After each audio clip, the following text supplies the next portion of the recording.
Hello दोस्तों, मैं advocate Sajid Ali के यूट्यूब चैनल में आपका स्वागत है। और आज हम बात करेंगे एफएसएसआई के बारे में। दोस्तों, सबसे पहले हम बात कर लेते हैं एफएसएसआई क्या है। एफएसएसआई लाइसेंस को फूड लाइसेंस के नाम से भी जाना जाता है।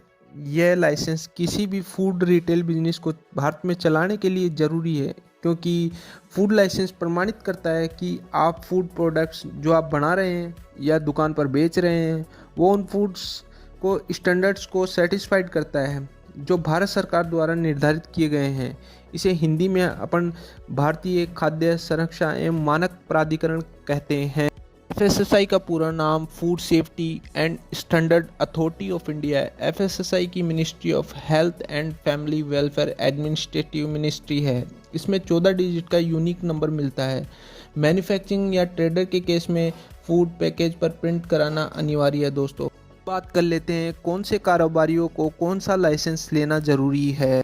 दोस्तों, मैं बता दूं, जिन कारोबारियों का टर्नओवर 12 लाख से नीचे है उन्हें जनरल रजिस्ट्रेशन कराना अनिवार्य है। उसकी गवर्नमेंट फीस है 100 रुपये पर ईयर, अधिकतम 5 साल के लिए बनता है और उसकी फ़ीस है 500 रुपये। इसमें दस्तावेज लगते हैं फ़ोटो, आधार कार्ड, किरायानामा, पैन कार्ड इत्यादि। अब बात कर लेते हैं जिन कारोबारियों का टर्नओवर 12 लाख से अधिक है उन्हें स्टेट लाइसेंस लेना अनिवार्य।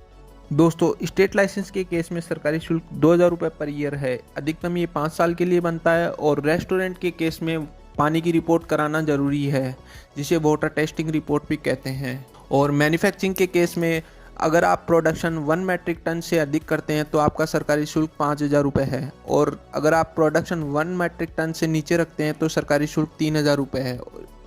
अब बात कर लेते हैं दस्तावेजों की। दस्तावेजों में Aadhaar card, PAN card, commercial licence, किरायानामा, पानी की रिपोर्ट, ब्लूप्रिंट और कुछ डिक्लेरेशन तैयार करने पड़ते हैं। दोस्तों, अब बात कर लेते हैं सेंट्रल लाइसेंस की। सेंट्रल लाइसेंस जिन कारोबारियों का टर्नओवर 20 करोड़ से अधिक है उन्हें सेंट्रल लाइसेंस लेना अनिवार्य है। सेंट्रल लाइसेंस एक राज्य से अधिक राज्यों में आयात निर्यात करने वालों के लिए लेना जरूरी है। या दूसरी कंट्री से माल खरीद रहे हैं या दूसरी कंट्री में माल भेज रहे हैं, उन्हें सेंट्रल लाइसेंस लेना जरूरी है। इस केस में इंपोर्ट एक्सपोर्ट कोड भी साथ में अटैच होता है। दोस्तों, अब बात करते हैं रेन्यूअल की। रेन्यूअल 60 दिन पहले कर सकते हैं। अगर ड्यू डेट के बाद रिन्यूअल किया जाता है तो 100 रुपये पर डे पेनल्टी लगती है। और कुछ समय बाद रिन्यूअल नहीं किया जाता है तो वो ऑटोमेटिक एफएसएसआई आईडी से रिमूव हो जाता है और आपको रिन्यूअल का ऑप्शन नहीं मिलेगा।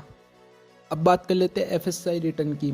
एफएसएसआई रिटर्न आयात निर्यात को के केस में लागू होती है और मैन्युफैक्चरिंग के केस में लागू होती है। D1 वार्षिक रिटर्न होती है और D2 अर्धवार्षिक, जिसे ऑनलाइन जमा कराना अनिवार्य है, जिसमें खरीद बेचतान की पूरी डिटेल जाती है। तथा रिटर्न देरी से जमा कराने पर 100 रुपये पर डे पेनल्टी लागू होती है। दोस्तों, किसी को एफएसएसआई लाइसेंस और एफएसएसआई रजिस्ट्रेशन के बारे में जानकारी चाहिए तो हमसे संपर्क करें। कमेंट में ज़रूर बताएं। अगर आपको हमारी वीडियो अच्छी लगी तो लाइक करें, शेयर करें। धन्यवाद।